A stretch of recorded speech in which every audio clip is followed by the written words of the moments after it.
Hello everyone, good morning. So,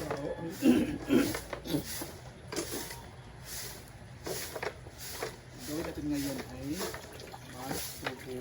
maglilinis tayo.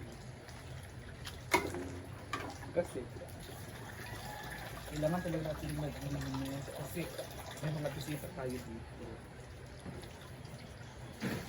Diba?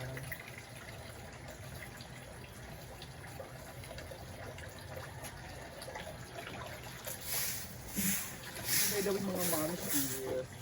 May ano ako, may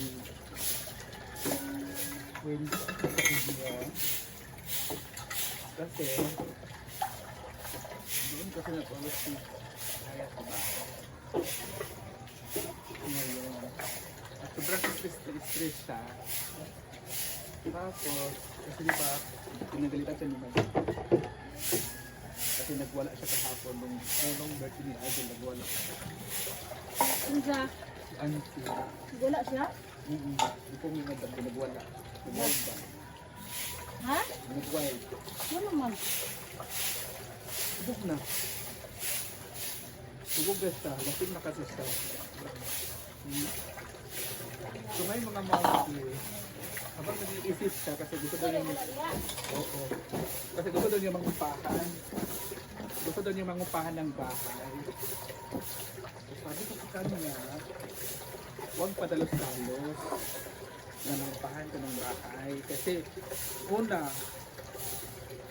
yung bayad mo sa renta, di ba? Tapos pangalawa is saan siya kukuha ng pagkain niya everyday.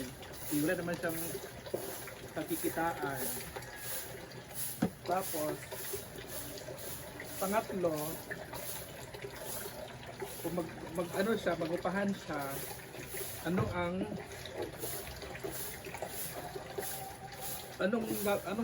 gawin niyang negosyo? Kasi kailangan talaga mag-business ka, nag-yosi siya, lagi siya nag-yosi. Magastos siya sa sigarilyo. Diba? So ngayon, advisean ko siya. Kasi sobrang, kasi sobrang stress siya. Sabi ko,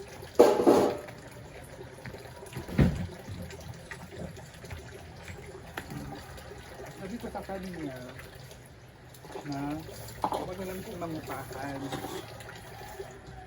at yung ibabayad niya sa irerentahan niya, gawan mo na lang siya doon ng kwarto sa bahay. Gawan ko sa kwarto yun yung taas kasi malawak naman yun, pero yun nga, sabi ko nga, yung irerenta niya in 5 months daw or 6 months. Paggawa lang yun dun sa taas. Yun ang offer ko sa kanya. Sabi naman niya, nag-iisip na naman siya ulit. Pero yun lang naman sa akin. Suggestion mo lang naman yun sa akin. Kasi nga, stress nga siya. Kasi ni Madam nga, pag hindi siya alis daw dito, si Madam ang mamatay, hindi siya. Kasi sakit sa ulo nga daw. Yun, bakit si Yaya pag nalasing, nagwawala?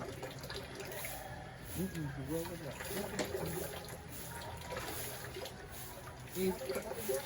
Ha? Oo. Yun lang magsasabi ko sa kanya eh. Ano lang kaya yan? Dito na pala lang sa bahay. Yung taas ka, lagi, pag ka ng ito ka dyan ng kwarto. Mangupahan ka. Kasi, at least may may uuwian ka. Pag na-express ka, may bahay ka, may kwarto ka, uuwian. Kasi sabi ko naman sa kanya, dapat yung bahay niya doon sa dagat banda, sa kanya naman yun, at siya naman nagpagawa nun, puntahan niya. Ayaw din naman yung puntahan niya, ayaw din naman yung puntahan. ayaw rin naman yung puntahan kasi nga ayaw niya ng gulo doon. Ayaw na ng mga kapatid niya ng gulo. Eh, sabi ko, ay ikaw ang anugi. Sabi ko sa kanya. Kasi kung ako, pupuntahan ko talaga yun. Tapos kakausapin ko yung mga kapatid mo. Kakausapin mo na mahinhina na babalik ka lang dito kasi gusto mong i-renovate yung bahay mo na kwarto lang. Hindi lahat na bahay ha. Kasi malaki naman yung gastusin mo. Kwarto lang ba? Kung baga kwarto lang niya. Ayaw ko nang, hindi ako napunta dito para hindi matigulo. Yun ang sabi ko sa kanya na usapin niya yung mga kapatid niya. Ayaw naman niya. Sobrang naano ako sa kanya, nag-iisip ako sa kanya kasi wala naman siyang masyadong kaibigan doon. Iwan ko ba? Bakit ayaw niyang makipag-kaibigan sa mga tao doon?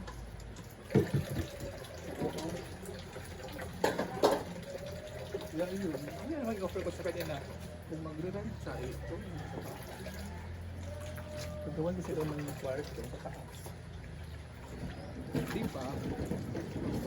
Gusto niya na gusto niya magpahinga. Makapagpahinga siya ng maayos. Kasi ano,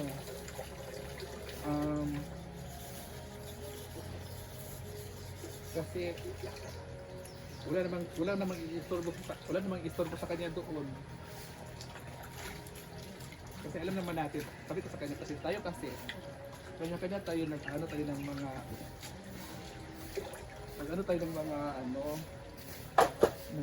sarili natin na makapagpahinga, makapag-peaceful na life, ganun. Di ba? Yun na naman yung suggest ko sa kanya. Sa akin na naman, suggest lang naman yun. Nasa kanya naman, di ba? Ang sabi niya, ang sabi ko, kasi mangungupahan daw siya doon sa bahay ng kaibigan ko. Kwarto lang din yung uupahan niya. Hindi naman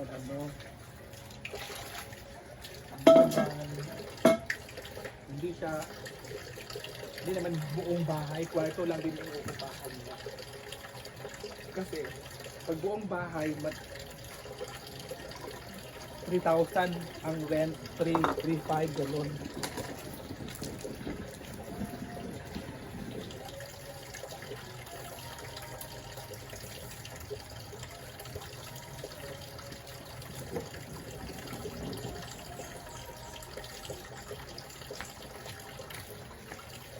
Yun lang naman yun, di ba? Oo.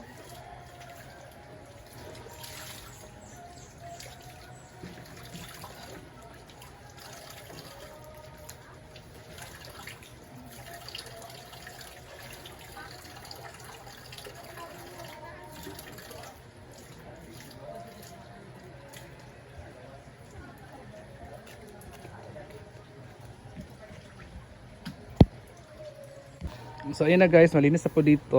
Ang nagwawalis po ay si J Ford at saka si Nina. Oo, kahapon po ay inano to kahapon. Ayun na guys. So, malinis na siya guys. So ito, malinis na po siya. That is the 30th anniversary ng karon to Ninaw karon. Third year anniversary na ba karon? Yes, August 8 ang anniversary Sa Hinaguan. anniversary Hinaguan. Plan namin kagabi nag-chika ni mag-fried chicken daw tao mag-spaghetti para lang may celebration naman.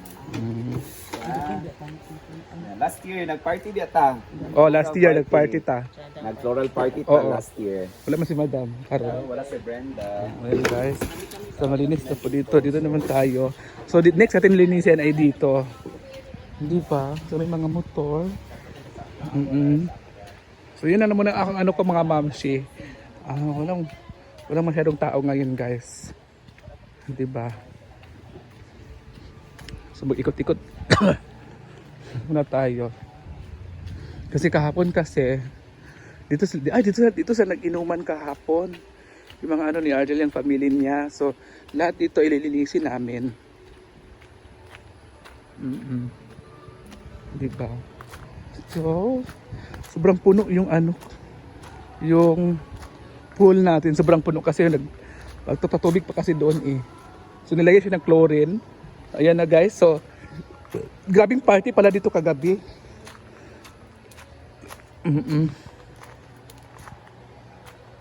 Diba?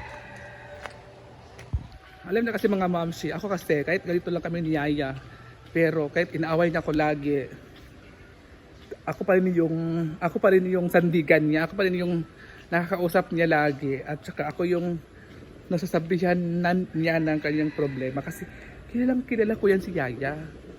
Oo. Yun ang namang offer ko sa kanya na kung gusto lang naman niya na maggawa ng kwarto sa taas, yung space doon na pwedeng lagyan ng kwarto is yun, ibibigay ko yun sa kanya. Kasi sobrang talaga naawa ko sa kanya. Sobrang akong naawa. Lahat naman kami dito na si Argel, naawa din naman si Argel sa kanya. Kasi saan naman siya titira, saan naman yung bahay niya. Isa si Argel sa nagsasabi na wag kang aalis, wag kang padalos-dalos kasi ano naman tawag dito, hindi ka naman pinaalis eh, saan ka naman titira, ganun ba? Ganun lang naman mga mga mamsi. Concern lang naman kami sa kanya, lalong-lalo ako. So yun, in-offer ko yung bahay ko na kung mag-rent siya, doon siya natulog kagabi kasi stress na stress siya. Iniwan ko siya doon kasi nga may pupuntahan daw muna siya, so iniwan ko na siya doon. Sabi ko, alis muna ako kasi maunan ako doon kasi magbablog pa ako. Wala akong charger dala, wala akong lubat kasi kaya kailangan ko nang pumunta dito sa hinaguan kasi sobrang lubat ako. Oo. Kaya yun naman, kung magre-rent siya, saan naman siya kukuha ng pera pala kung magpapagawa siya ng bahay sa taas or paggawa siya ng room. Saan naman siya kukuha ng pagbayad pala. Iwan ko sa kanya, iwan ko bala na siya. Basta yun lang yung in-offer ko sa kanya. May bahay ako doon, pwede siyang mag-stay doon. At kasi naiya din naman si Yaya doon sa bahay. So, hindi naman siya gagawa ng kalukuhan doon kasi naiya naman din siya kasi nandun si Mama si Papa. So, yun lang muna mga moms and thank you so much and God bless. Bye!